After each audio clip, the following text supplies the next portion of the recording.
today we're going to be looking at the mixer. Before we go to the mixer, let us just refresh your memory. We several lessons ago we spoke of the signal processing block, which was lesson 6. And when we look at that, we mentioned there's 5 different processing types. So I don't know if you want to go there, or I just mentioned them. The 5 processing types are, the first one was tone processing, where we manipulate the EQ or with the timbre. We call that tone processing, and we looked at it quite in detail by addressing the whole equalizer business, okay? But then I mentioned there was other 4. So I'll quickly run through the other 4. The first one was intensity processing, which we do in a number of ways. We use, and we'll address one of them today.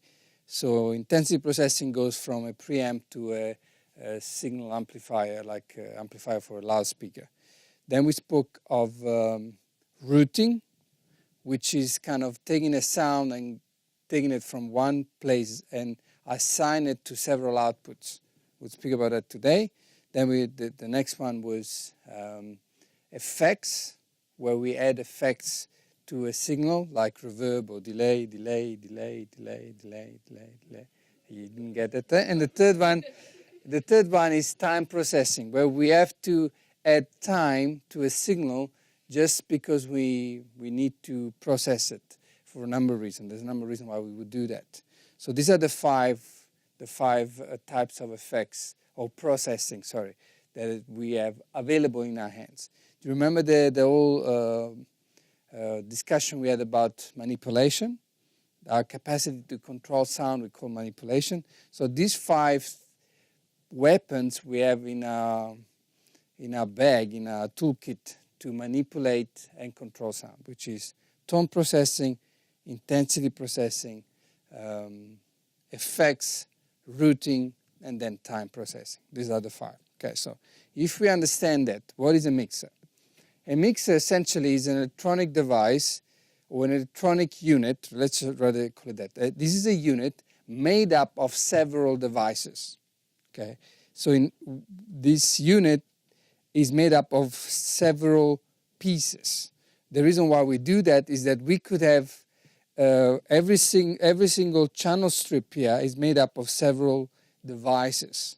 Now we could build this device, this one signal strip, with 4 or 5 different devices and connect them all one after the other. That's what you do when you do recording at a really high level, where you would have a really expensive preamp, a really expensive EQ, a really expensive compressor, and eventually you have a stack of unit that does what one channel would do. However, it does it in a much better way, with a greater accuracy and greater, much less error, and greater detailed, and greater quality. Okay, obviously. So the first thing I want you to understand is that the mixer is made up of separate devices which are kind of built together. Okay, that's quite important. The reason why this is important is that it is the reason why I first addressed the types of processing before I spoke about the mixer. Because if you don't understand that there are different types of processing, therefore different ways of controlling sound, the mixer doesn't make a lot of sense.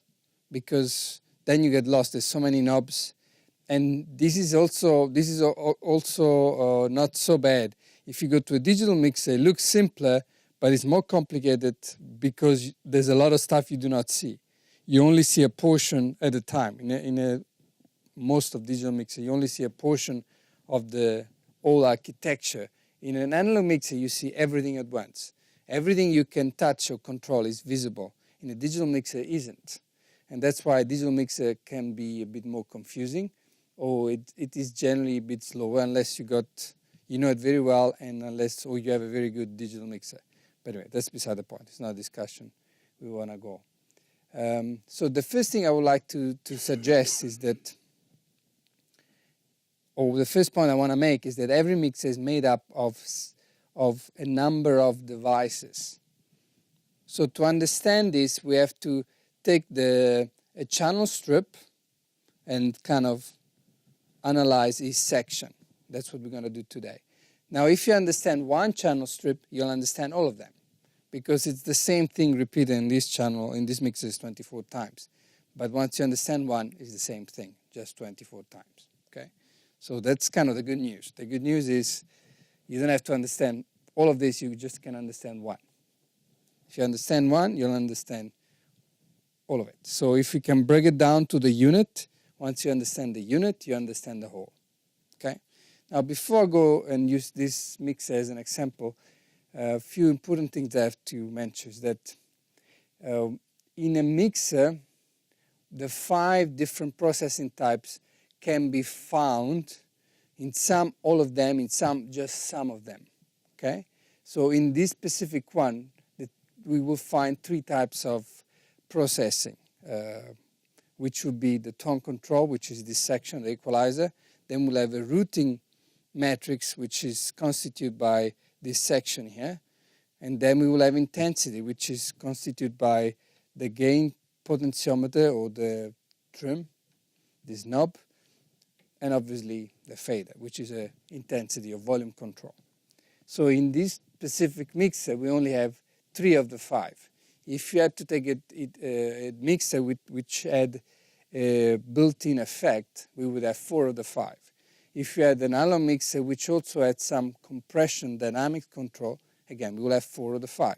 If you had a digital mixer which can even give some delay, and not as an effect, by delay I mean actually adding time to a signal, which you can't get on an analog mixer, then you will have all 5 processing types in one machine. And digital mixer essentially tend to offer all of that, so that you have in one single unit everything possible, really. Again, this is not, my lesson today is not about comparing digital versus analog and the quality and the difference. That's totally beside this conversation. I will bring up some differences for you to understand them, but I'm not comparing them, okay, so that because that will sidetrack us, okay. So I repeat, the 5 ones are tone control. The reason why I'm going to repeat them again is that because if you understand the concept of a processing type, the mixer makes much more sense, because suddenly you are breaking down the channel strip in sections. Okay, that's what we're going to do. So it's the first one was tone control. We'd have intensity. We have routing matrix. We would have effects, which is not here. We would have delay, which is also not here. Okay, so before we go any further, there's another concept we must kind of introduce before we look at the things that we haven't addressed yet, which today would mainly be the routing matrix, and we will look at the preamp, and some other stuff like gain structure. But before we launch into that, we have to introduce a concept which is called signal path. We kind of seen it before, but I just want to give you a definition because we're going to use that a lot today. So let me just define signal path out of my notes so that I can be accurate.